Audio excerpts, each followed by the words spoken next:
So hello, everybody, and welcome to the Centre for Child Protection's Critical Conversations in Child Protection webinar series, and welcome to the launch of Season 4. So this is our first one this season, and we are so pleased that you could join us.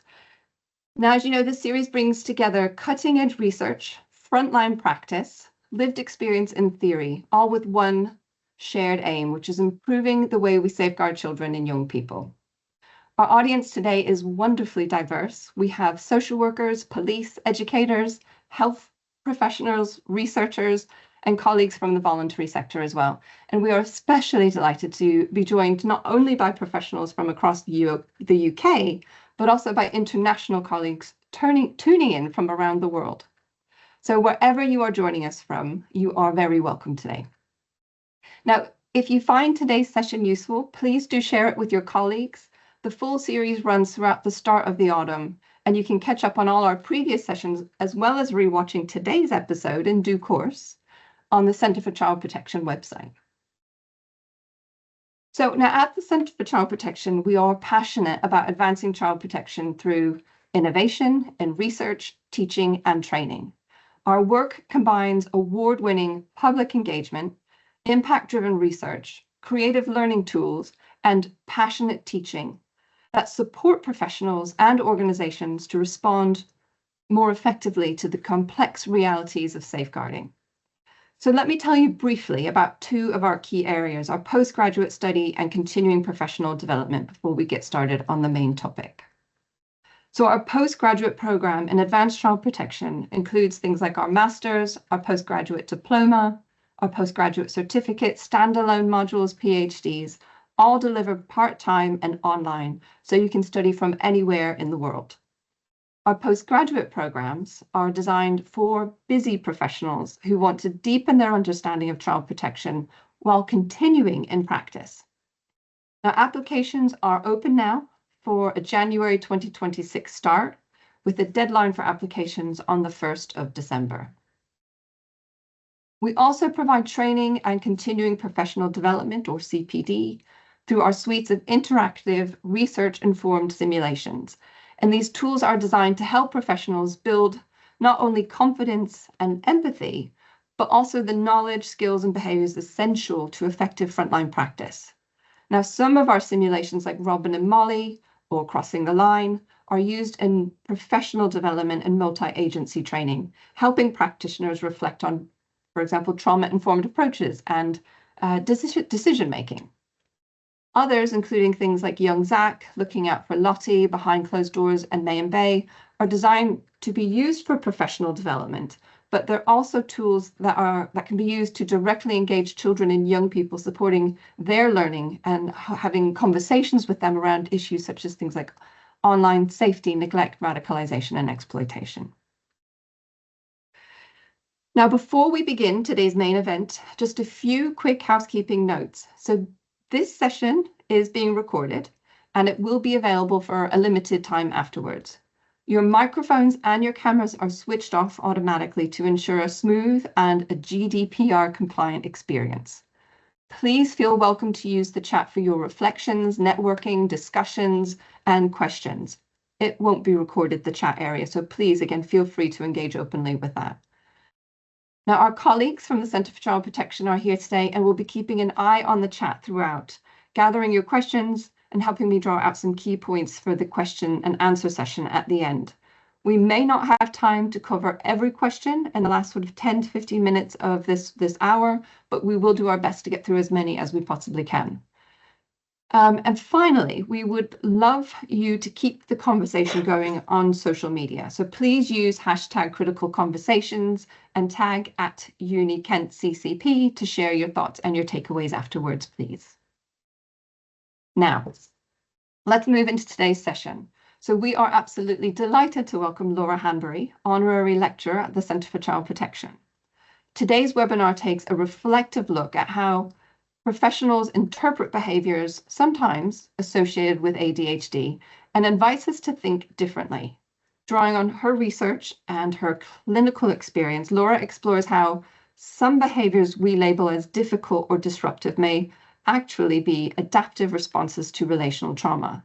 This session challenges us to move beyond diagnosis-led assumptions and instead approach children's behaviour with curiosity, compassion, and context. Now, Laura brings a wealth of experience as a clinician, researcher, and trainer, focusing on the intersections between attachment, neurodevelopment, and trauma. Her work bridges theory and practice, offering practical insights that can transform the way we understand and support children and families. So please join me in welcoming Laura Hanbury. I'm going to hand it over to you and stop sharing, Laura. Okie dokie. Right, let's see what we can share. Okay, hopefully everybody has got the beginning. Okay. Thank you, everybody. Thank you, Tracy, as well, for that brilliant introduction. I've got to say it's brilliant as well to see so many people here for this talk. So I'm hoping that this is going to be very, very helpful in many ways and help people to approach their practice in a variety of different ways.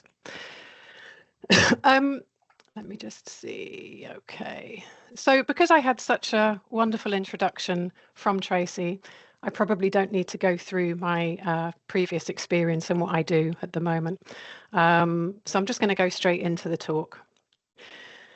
And I thought I'd start by, I guess, talking about a disclaimer, really. It's about holding both truths. So what I want to make very, very clear right from the very beginning is this talk is not about the denial of ADHD.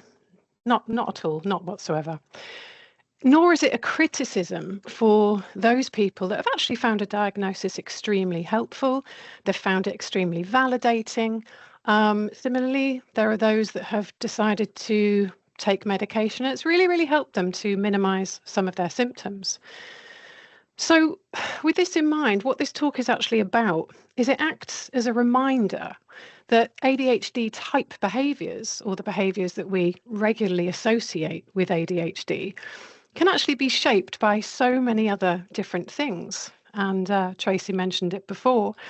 Sometimes these behaviours can occur through particular experience of relational disruptions or relational trauma, particularly in those cases where children have had quite a lot of experiences of inconsistent care. Maybe they've experienced sort of quite a lot of high levels of danger and threat throughout their lives, which then can go on to create their own behaviours through a sort of, I guess, not having emotional regulation modelled to them. So various things like that. So the key point that I want people to sort of really keep in mind as we go through this talk is that inattention, impulsivity, and hyperactivity, it can have many roots. And the way that we try best to make sense of those behaviours is that our interpretation of those behaviours, it's always got to be guided by the context. So if you were to go onto the internet, you would probably come across a variety of different definitions of ADHD, and some that I've just pulled forward. And the first one is that this particular definition, okay, so ADHD is a behavioural and neurodevelopmental condition that makes focusing on everyday requests and routines challenging.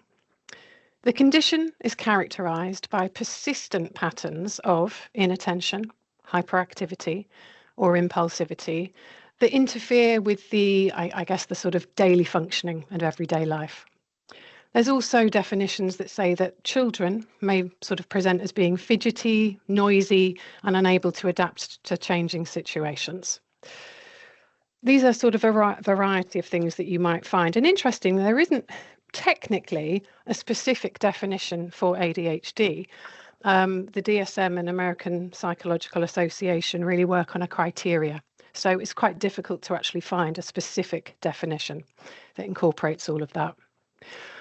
Now, for me, I think that when we're working with children and adults within the child protection system, if we're looking at ADHD as a condition, this, for me, suggests that it's something that is very, very fixed, or that it's medical in some way, or that it has some kind of biological basis.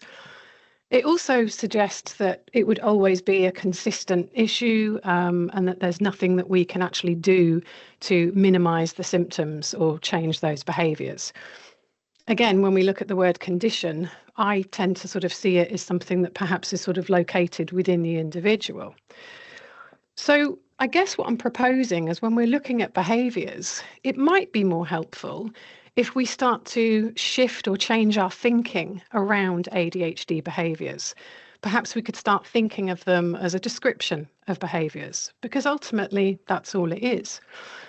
And if we can change that mindset from thinking about it as a condition, but instead a description, I would hope that it would allow us to be more curious about what certain behaviours might be telling us within different contexts. And it may allow us to think about alternative explanations as to why certain behaviours may have developed. And again, I want to make it very clear that this talk is really, really talking about how important it is for children within the child protection system, because we often see children that have had quite complex histories. Maybe they've had a lot of issues where maybe they've had sort of quite some difficult losses in their life or had experience of quite unpredictable caregiving. Just examples like that. Now, before we move on, I just wanted people to sort of consider something. So when we actually look at symptoms and we look at a symptom list, I don't know about you, but it's quite rare that you would go into a doctor's surgery or present at a hospital and they would immediately diagnose based on a sort of set of symptoms. Similarly, if you, I don't know if anyone else here has done this, but I've certainly gone onto some of those internet symptom checkers and I've thought, oh, well, what do I have? And so I sort of type in. And again, rarely it will come up with you have this, or these particular behaviours or these particular symptoms mean that you have this. Most often it will come up with a range of possibilities, which should then lead you to have further investigation. So similarly, doctors, if you present your symptoms, very often there'll be a set of follow-up questions. How long have you felt like this? When is the first time that you felt this feeling? Can you describe what happened when, I don't know, you fell over and hurt your foot? What did you do? So behaviours, again, I sort of feel should work in the same way. So impulsivity, hyperactivity, and inattention, they can be linked to so many different causes, and we need to find out why they're occurring through careful observation, careful investigation, and trying to put sort of context. So above all, I think that curiosity is the key to this. Now, I have put in this slide because it's something that I'm very aware of, but again, through my research, there have been quite a lot of practitioners and people talking about the right to choose option and how sometimes it can cause some complications, particularly when we're working with children who have experienced high levels of danger and threat. For those of you that don't know, the right to choose option will allow people to sort diagnosis privately. But the difficulty that I've certainly seen with some of these assessments, I just want to make it very clear that there are some right to choose that have been absolutely fantastic in their assessing the way that they do it. But equally, I have seen that there are some assessments that I guess they just don't have access to the child's wider history. And if we're looking at a particular group, let's just say looked after children, for example, this can actually be quite problematic in that their complex histories mean that they're not going to be shared with the assessments that you can get through right to choose.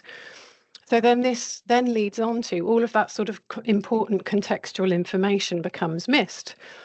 So then what we see in those instances is that behaviours sometimes then become assessed in isolation, in that they can be completely detached from considering any type of experiences that may have also shaped the behaviours that we've been seeing. Interestingly, I was talking about this earlier on, but back in, I think it was 2016, when I wrote my initial dissertation for the University of Kent, funnily enough, Centre of Child Protection. At the time, we were seeing ADHD sort of have a worldwide prevalence of anywhere between 2 and 5%. But since that time, we've actually realised when was it? What year are we in? Yeah, probably sort of since 2019, a lot more research has been undertaken with at-risk populations. And what they've found is that ADHD rates have sort of risen astronomically, as in the rates are significantly higher within looked after children populations. I think there was one particular study that found that looked after children, 70% of looked after children had received a neurodevelopmental diagnosis of some kind. And I feel that that is very, very high. So it's safe to say that ADHD is one of the fastest growing psychiatric diagnoses in safeguarding. And again, why is that? And again, something that is extremely problematic here is that there still remains to be no biological markers for ADHD. I know that there is some research out there that has claimed to say that, perhaps there is in this particular case, but I can categorically say that there are no specific biological markers that would happen or that would be present in every single person with a diagnosis of ADHD. People can be more likely to have particular things, but as of yet, no biological markers. So what this then means is that a diagnosis only then relies on subjective descriptions of behaviour. So a question that I always try and ask myself when I'm trying to make sense of behaviour is, okay, well, if behaviour is what drives the diagnosis, we must first understand what is actually driving the behaviour. Now, this is quite a complex area, and we don't have very long today to talk about the specific experiences that shape behaviour, but I can draw your attention to it.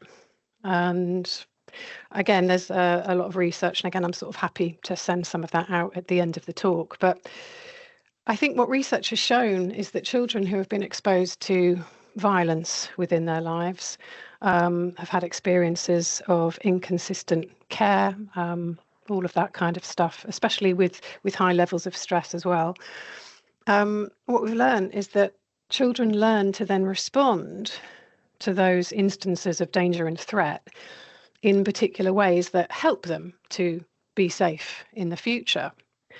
And what happens is when people's attentional resources become taken away and instead those attentions are focusing on keeping yourself safe, that then inadvertently affects a person's ability to retain information, pay attention to other things in the world, and it can also affect the way that we learn to regulate our emotions. So all of these can be affected when people have experienced high levels of danger and threat.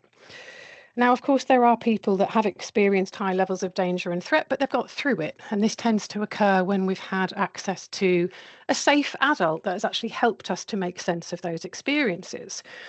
What I'm talking about is when children have pretty much been left on their own, for their own devices. They're not able to make any sense. So they start to rely on their own thoughts and feelings as ways to keep them safe. So sometimes if we're looking at particular behaviours, sometimes what we think might be a symptom of a neurodevelopmental disorder of some kind, it might actually be a survival strategy. So it's just something to start to think about. And again, I have put this slide in here because I don't know if anyone's ever heard of Lisa Feldman Barrett. Well, I'm quite a big fan of hers at the moment because she's undertaken decades and decades of research into the theory of constructed emotions. And there used to be a belief back in the day that we were all built with, we all had emotion circuits, almost sort of like pre-built into our minds, in that everybody would have, the happy circuit, everybody would have the sadness circuit. And what she realised is, actually, there's no evidence to support this. What emotions and behaviours are guesses that your brain will construct in particular moments. And your brain does this because it's driven by its primary mission of survival, in that this is what life is all about. So what she's saying is emotions and behaviours are not built into you at birth at all. They're actually just built. And your brain creates them through experiences that we've had, through knowledge that we've learned, and through a process called prediction. And just to sort of show you a very, very simplified version of what this could look like. Again, if you Google her name, she's got a lot of really, really helpful videos that goes into this in a lot more detail. But what the theory is saying is that the brain and the body uses past experiences to, I guess, sort of inform, and then your body creates a sort of has a bodily sensation. And so these two put together, it then assigns an emotional category.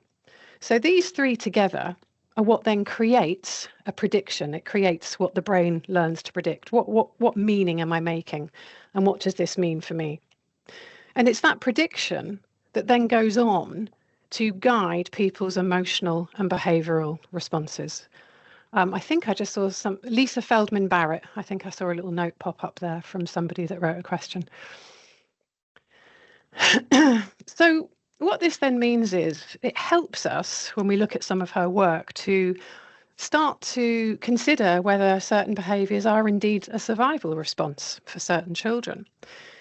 And these are just 2 points to remember. So it's safe to say that children who have had to learn to organise around particular chaotic housing environments, again, fear, unpredictability, this is how they learn to stay safe. So if we imagine what children might be doing, or young adults, they might be saying things to themselves like, okay, well, what do I need to pay attention to in order for me to avoid danger? This is what might be going on in their unconscious. So the reflection point for this is really about, okay, well, the question might not be, what is the behaviour that I'm seeing in this particular situation?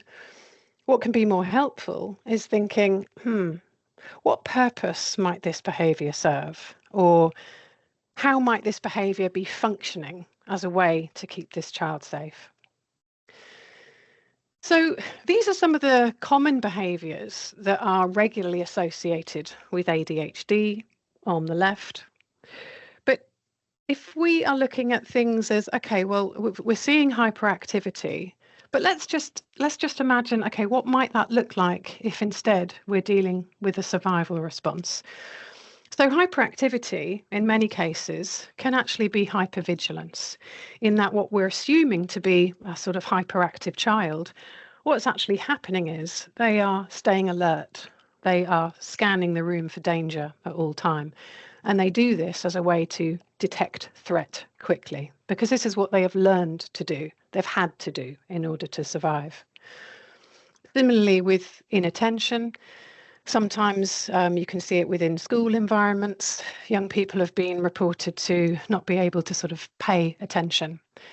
But again, if we're sort of looking at it as, okay, if it's a survival or a protective response, what might it be? Sometimes children learn really, really clever ways of being able to distance their thoughts, I guess, or sort of switch off. Another term to look at it is, some people call it dissociation. But what this is really doing is it's the body's way of shutting itself down when you're feeling overwhelmed. Impulsivity, again, could it instead be a fight-flight activation? Is it the body's rapid responding? Is it the way a body responds when it's feeling uncertain or feeling, I'm under threat of some kind?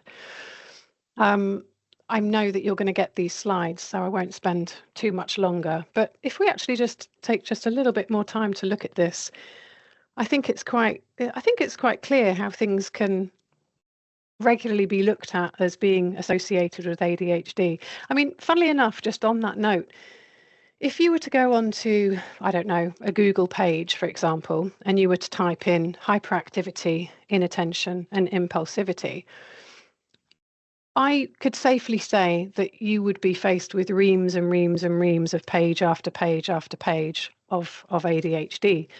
I think it's not until you get to sort of the 5th page where we actually see other explanations or other possible explanations for these particular behaviours. And I find that quite interesting. So why does all this matter within child protection? It matters because child safeguarding practice reviews have said it matters. And I've just brought a particular example that I use in some of my other talks because I think it's very, very relevant and brings the point across very clearly. So this was a case, it was called Family U. And in this particular situation, every single child within the family, they all had some kind of behavioural or developmental diagnosis of some kind. The trouble is that horrific abuse was then uncovered later after a particular disclosure from one of the older children. And what they talked about during this overview is that the formal diagnosis in this particular case, it almost seemed to reassure professionals that they didn't need to look any further into what behaviour might be, what does this behaviour mean? Almost like it replaced people's curiosity to ask any further questions. So what it said is that Family U, in this particular case, what carers did was they used a diagnosis to explain away or justify particular behaviours that were causing problems or, raising questions about what was actually going on. And in this particular case, it was professionals and people just everywhere. They just accepted these explanations. And it wasn't just ADHD within this case. Some of the children within the home had diagnosis of autism or depression, Tourette's, bipolar. There's a whole multitude of diagnoses. But unfortunately, professionals then reported that actually when children have a diagnosis, they then felt less confident to challenge after that diagnosis was given. So the key point to bring out of Family U really is that in this particular case, the diagnosis reduced curiosity rather than prompted it, if that makes sense. And I've just pulled out some of the quotes here from that Family U review, which I'll read out now because I think they're quite poignant. So what is particularly striking is the way in which the children were presented in terms of medical diagnoses. Information available to the review since the children's removal into care raises questions about the various medical and developmental labels. Rather, it would appear that all children were showing symptoms of complex emotional damage, trauma, and significant attachment difficulties. And finally, the medical model and system should be changed to focus on a more multi-agency approach with less focus on diagnosis and medication and more on what the cause of the presenting behaviour might be. So this brings us on to talk about how professional curiosity is really, really important, because it is something that we talk about quite a lot, but we don't tend to see it much in practice. It could be because, a lot of people have reported having quite high caseloads. Sometimes they feel under quite a lot of pressure and that sometimes there's not the time to actually stop, pause and think. But as I said before, it is something that is becoming frequently cited in child safeguarding practice reviews. And they want people to become, I guess, more comfortable to challenge any particular assumptions. They want people to consider how behaviours may have developed and sort of using that sort of relational lens and not think about behaviours in isolation. And finally, this is something that comes up in every single review and has been. Agencies need to be sharing their thinking and sharing more information. So here, again, we've got to consider sometimes a diagnosis. Does it perhaps limit curiosity in some cases? I've actually spent quite a lot of time looking into the rates of ADHD and autism, and I've seen a steady incline when it comes to how much they are mentioned or being mentioned within safeguarding reviews. And I think as well in some of those review quotes that we went through a little bit earlier, people have also talked about how once a diagnosis is recorded, it can make professionals feel less able to really look at other reasons for behaviour. And I really want people to become I don't know, better placed or feel confident to challenge a particular way of thinking if something doesn't feel quite right. I think that, we've all been in situations, I'm imagining, where what we're being told isn't necessarily what we're sort of picking up in our gut. And what I'm saying is, I think it's absolutely fine to challenge respectfully because it's about curiosity. So again, it's also about challenging our own common assumptions that we might not be aware that we're making based on our own experiences. So I guess I've just sort of written a few things down here, but if our own common assumption would be something along the lines of, well, I don't think it's normal for a child to be so aggressive. If we actually start to add context for children that have been part of the child protection system or perhaps have been looked after, when we add that context, well, actually, it is very normal if it kept you alive, because in some cases, being loud and forceful is actually what kept them safe.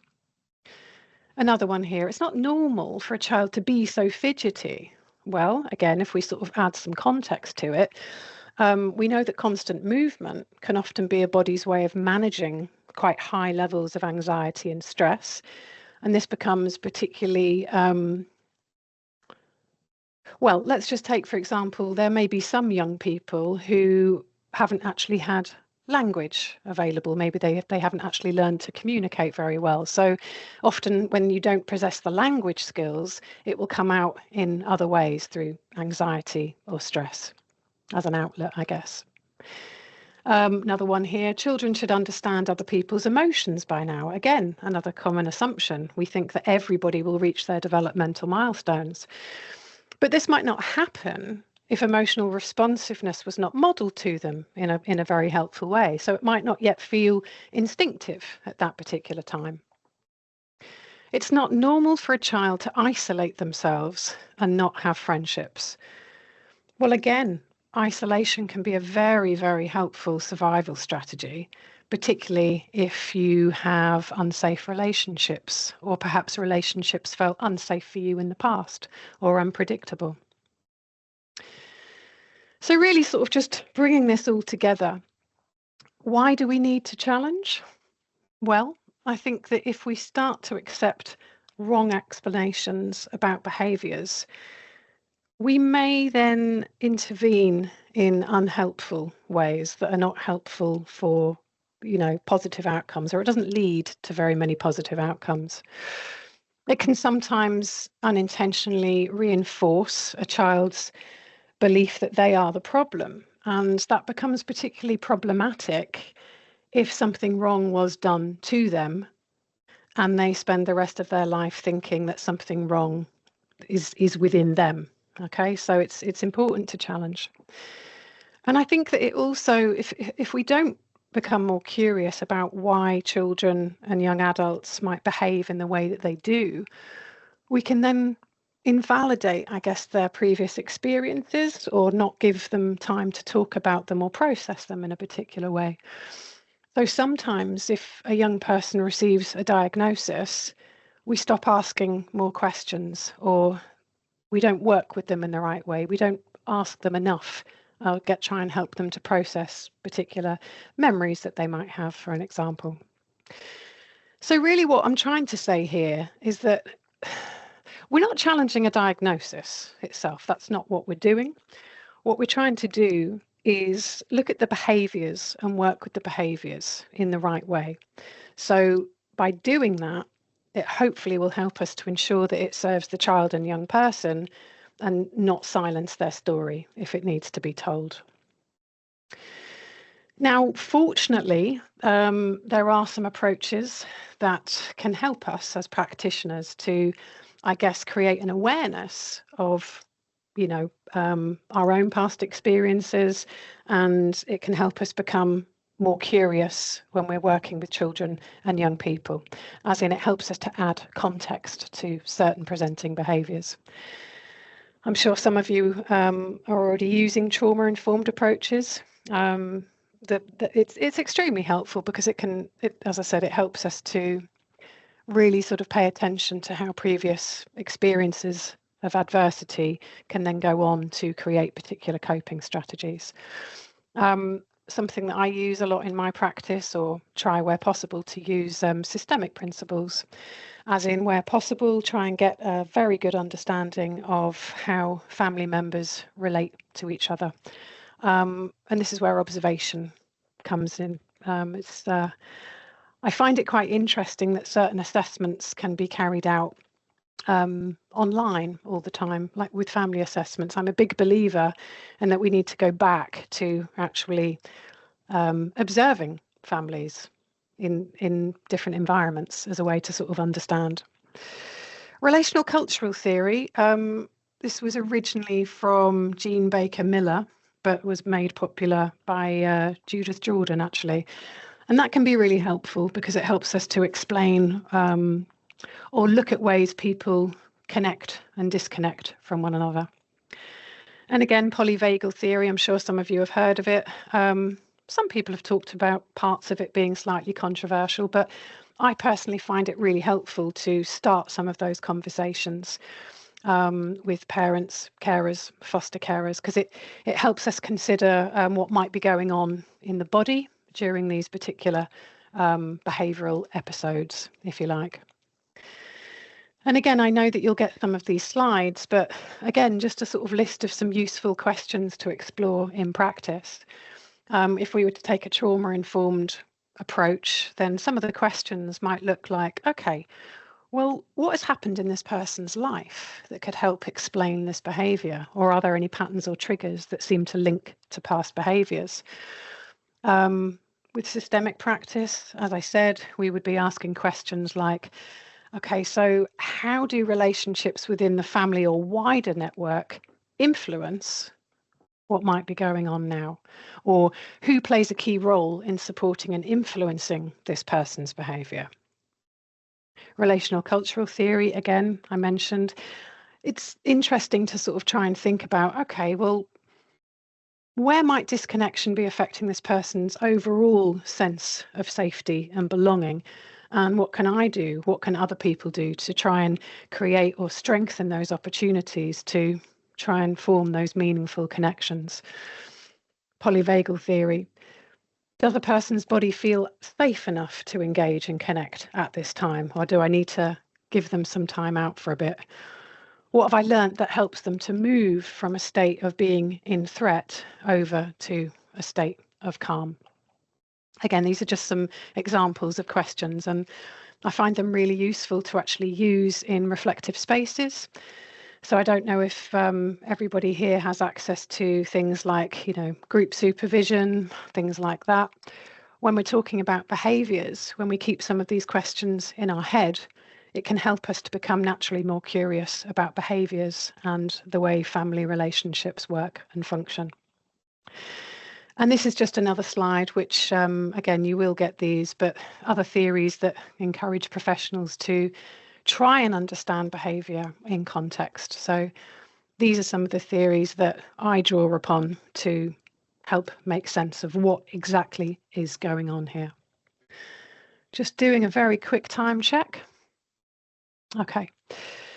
This is just a little something that I came up with, really, that I try and use with families. I try and sort of help practitioners to sort of use this model as well. It's called the Clover approach, but what it's meant to do is provide practitioners with, a practical and reflective model that professionals can use if they're trying to make sense of behaviours. Again, it's sort of fairly self-explanatory, but it's looking at being curious, first of all. Okay, what else could this behaviour mean? Then we need to listen. So while we're attending to what is said, it's also important to understand what is unsaid. And then what is unsaid should lead us towards wanting to observe that family and a little bit more. So that can help us to notice interactions. It can help us to pay attention to particular patterns that we might be seeing. But more importantly, it allows us to really get a clearer understanding of what is going on within that environment. V is for validate. So I think it's important to acknowledge a person's story, acknowledge their emotions before we start trying to analyse particular behaviours. And this obviously just sort of helps with the relationship in general. But then when we've got that clearer understanding of what's going on, we then enable, we then create or try where possible to create more space, a sense of safety, I guess, for them to talk a little bit more.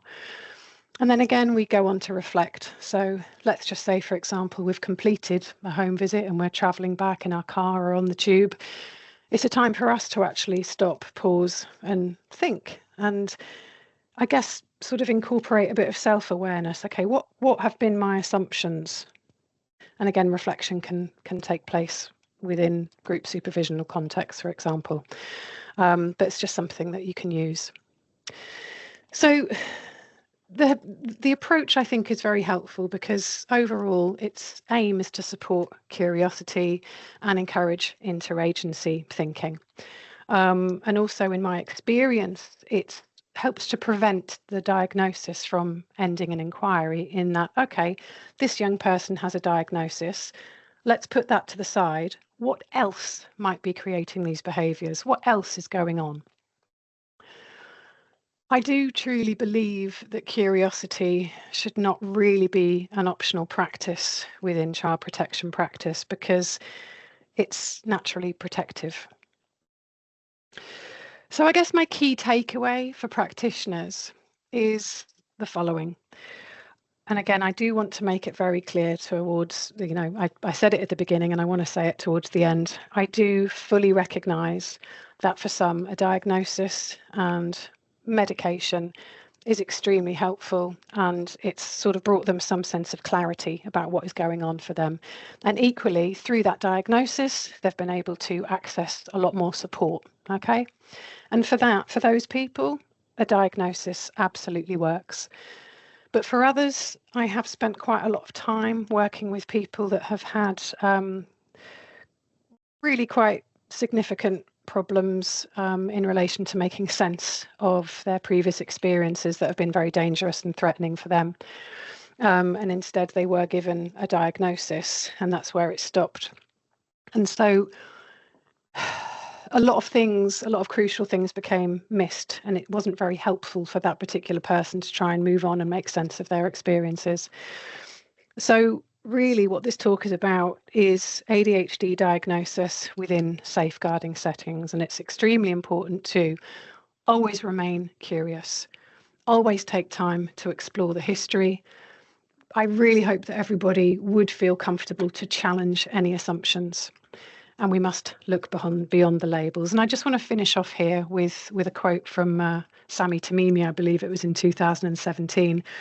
And it's very, very simple. But he says, if the answer to why is this child hyperactive or unable to focus is because they have ADHD, the next question must be, how do you know? And I think that is great. And I just wanted to end on that. I think that's the last slide, Tracy. Oh no, I've got to do my selling of my book, of course. No, it's just basically if people have really want to be a little bit more interested in what we've been talking about today, I have just published a book on the subject. It's 200 pages or so you can see sort of quite a complex subject it is. So that's my little plug. And I think that is the end slide. Thank you very much. Shall I stop sharing, Tracy? Yes, please. Thank you so much. Okay. Lovely. Thank you, Laura. I mean, that was incredibly insightful, this session, just really amazing. I think it's really reminded us of the importance of considering how past experiences shape children's current behaviours. And I really particularly appreciated how you drew everything, the topic together, linking theory with practice and showing how these ideas play out in real families as well. So the example you shared really brought this, I think, into the safeguarding context in a powerful way. So thank you so much. We do have a couple of questions for you, so hopefully you will let us cover some of those. I know we've got about 15 minutes. I'm hoping we can cover them all, but let's see how we go. So I will try and go in order that they came in. So the first comment was, this is interesting. I was led to believe that all people with ADHD have an overactive sympathetic nervous system and a hypersensitive amygdala, meaning that they are more likely to be in a state of flight or fight. So children in care who have been exposed to complex trauma are also in this state more often. I have also heard these complex trauma cases, that complex trauma causes ADHD. Don't know if you wanted to comment on that. It's there's lots of things that could be said, and I think it is complicated to try and explain. So what this person has said is right. Everything related to ADHD can be seen in complex trauma symptoms. So it makes it incredibly difficult to actually, I guess, pull the two conditions apart. So that's why sometimes it's more helpful to look and work with the behaviours rather than the diagnosis. And of course, the difficulty we also have is that the two key things that are related to ADHD is emotional dysregulation and executive functioning skills, which means getting the job done. But equally, within complex trauma, one of the main symptoms is emotional dysregulation and lack of executive functioning skills. So again, it really does depend on what you read sometimes. It's a very difficult question to answer, if I'm honest, because it's complex and controversial to, I guess, come down on either side. But ultimately, if we just take and strip everything away and think about how would we work with emotional dysregulation and how would we improve somebody's executive functioning skills, it wouldn't necessarily matter whether somebody had a diagnosis or didn't have a diagnosis, because we would work with those behaviours in the same way.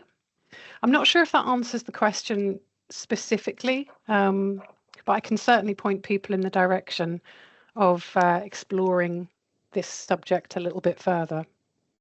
I think that's a really nice flavour. I understand the complexity in responding to it. It's a great question, and I think a challenge to respond. So I appreciate you giving a nice flavour and possible avenues to explore further with it.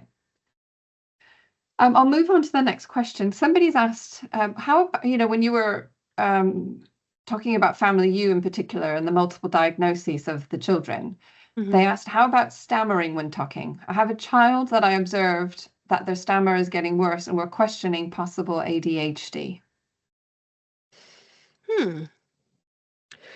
Well, again, I'm going to try and explain this in the best way possible. Do you remember when I went on the first slide, there were multiple definitions of ADHD? But interestingly, in the Diagnostic and Statistical Manual, it doesn't really have a specific definition of ADHD. What it has is a list of criteria that, you sort of see and you tick off. And to my knowledge, unless it's been updated in the last year, stammering was not listed on one of the criteria specifically for ADHD. However, because there is no specified definition, there's been lots of behaviours that have been inputted into this sort of almost like a ADHD spectrum. So we often hear, if a child is aggressive, it might, signify ADHD. But again, if we're looking at the DSM criteria, aggression doesn't seem to be on there. Stammering for me personally, again, could have a variety of different causes, but I'd probably be more likely to look into anxiety and what is actually sort of happening up here rather than ADHD. It's not necessarily something that has been major in a lot of my research. I haven't come across it a lot. I'd probably link it more to anxiety or down that route. Lovely. Thank you, Laura. Again, we've got some good questions. I'm going to go on to our next one, which again is linked to the Family U example. So your Family U example showed how diagnostic labels can inadvertently limit safeguarding vigilance. How might organizations or supervision structures support practitioners to remain curious and avoid accepting diagnosis as the full story? I know you've gone further in your presentation since then, but I thought you might want to respond to that as well. I think ultimately, again, for me, it comes from taking away the for want of a better word, the label of a diagnosis and look at the behaviours. As I said in my previous example, emotional dysregulation, executive functioning, this isn't just sort of specific to ADHD. It can occur in complex trauma symptoms. So it's about, I guess, trying to sort of move people on and say, okay, well, we have a diagnosis. Let's just put that aside. What else are we seeing within this family? I think it comes down to asking questions, and you don't even really need to challenge the diagnosis necessarily. It's just about adding something else in the mix as well. Can you just ask that question again, Tracy? I don't think I've answered it completely. It's just the example showed how diagnostic labels limit inadvertently Yes. safeguarding vigilance. So how can organizations or supervision structures support practitioners to remain curious and avoid just diagnosis as the full story? Yeah. I personally think that all of us have got to become more comfortable with thinking the unthinkable. I don't know if that makes sense to people, but I always ask the question, okay, it could be this, but what if this is actually going on? Sometimes we don't even want to think about really terrible things that might be occurring, and it shows something within ourselves. But I've often found that asking some questions and being comfortable with, challenging yourself and thinking the unthinkable just in case, and actually having those conversations in safe spaces, which should occur in any kind of group supervisory setting. Just feeling more brave to ask those questions, I think. Lovely, thank you. I have a number of other questions, but I'm aware that some people might be moving on. So what I would really like to do is share my slide here. And then if I can ask before anybody leaves, if you could try and QR scan this. I think if I could ask my colleagues, Centre for Child Protection, Emma, Venetia or Aravinda, I think there's a link that we could pop in the chat if that's easier than using a QR code. If you could pop that in the chat, if you could just complete the evaluation for us before you leave today, that would be really helpful. But I'm going to go back to the questions now. Now, I've debated whether I'd read this because it's someone's personal account, and I hope that they're okay with us sharing this here. I won't name who they are in any way, but it was just really lovely of them to have shared this. So I do want to give it some space. So they've shared that my son had a diagnosis of ADHD. I 100% knew it was trauma related. We were in a refuge. He was excluded from school due to us both refusing the medication, as I wanted him to have behavior modification help that I and the school did together. This was refused. I was honest and open about the trauma. I'm so glad you're doing this, as I never just accepted the diagnosis. He did have lack of oxygen at birth, but the diagnosis should have meant helping us as a big picture, not just medicate. It's not really a question, but I didn't know if you wanted to reply to that. It was a really powerful account.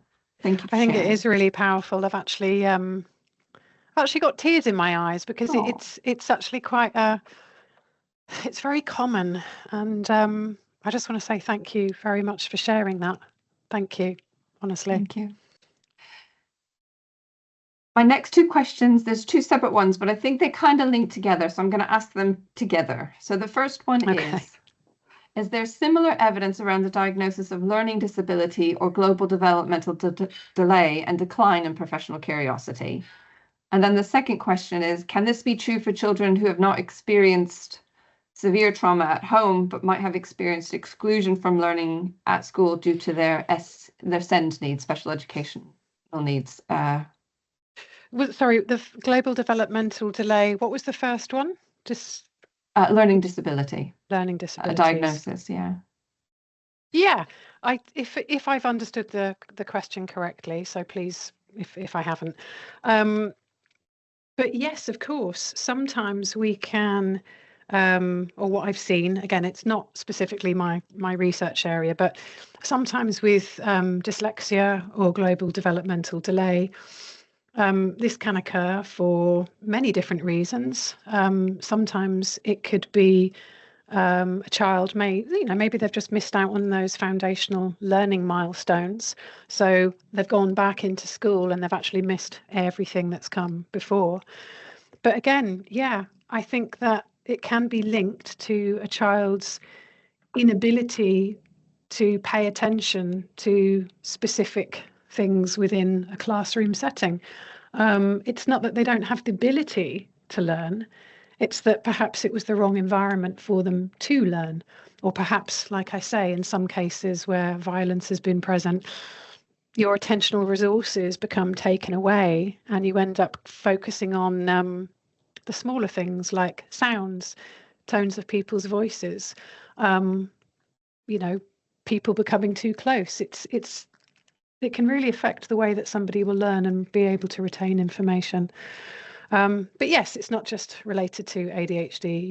It can also affect other areas of learning for sure. Did I get the general gist of that question? I think so. I think so. And then it was, I suppose the second one was slightly different in terms of looking at, the exclusion from learning due to SEND needs. But do I think people should be excluded?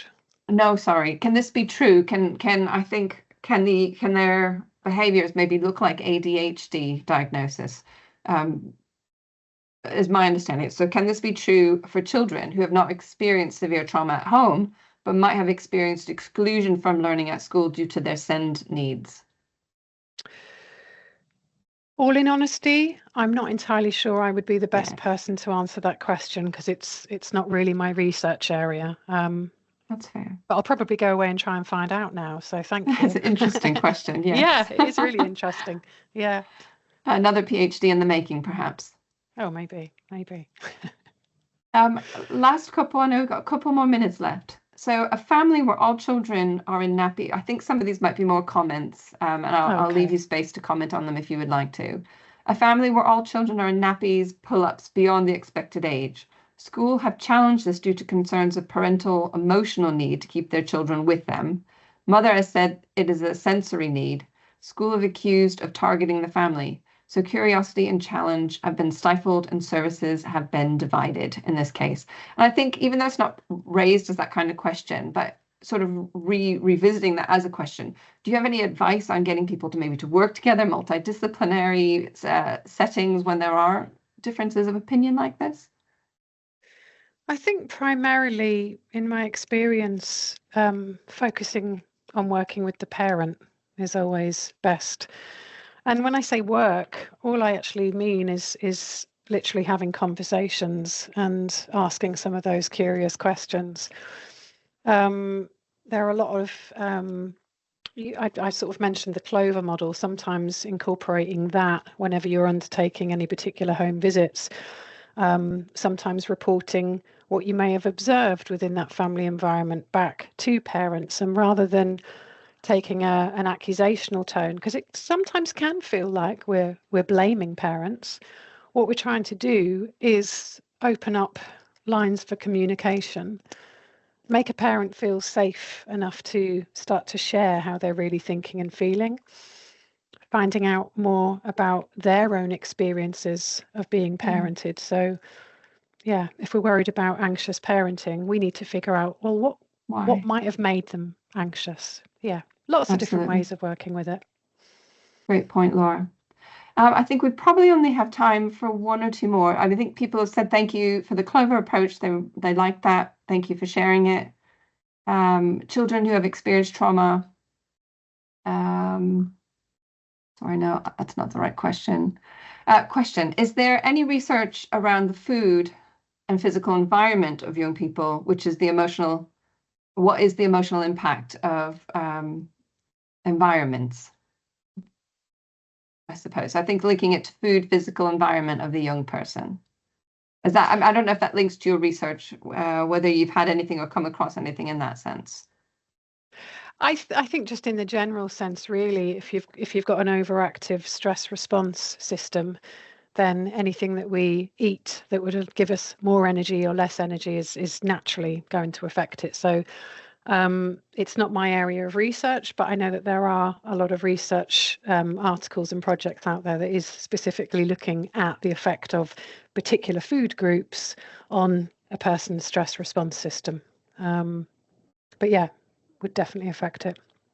Lovely, thank you. And the last one, it is 11 o'clock, so we're going to finish after this one, but I thought it built on one of our earlier questions. They've come back and said, great answer, thank you. Are you able to point to any research sources which have proved successful in helping children's teens with emotional regulation and executive function?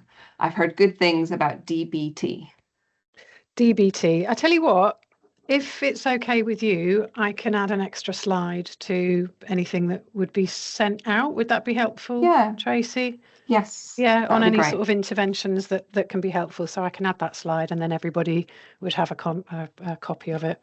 Perfect. Thank you. Thank you, everybody, for attending today. Please, as a reminder, the slides and the recording will be on the Critical Conversations webinar, where you would have probably gone to register. So please just keep an eye out there for it. And, you know, thank you to the Centre for Child Protection team for monitoring the chat. I can see you doing a fantastic job in there. So thank you. Thank you for your amazing questions. And huge thank you to you, Laura, for your time creating this presentation, bringing your research to us today. So huge thanks. Thanks for everyone attending. Thank you.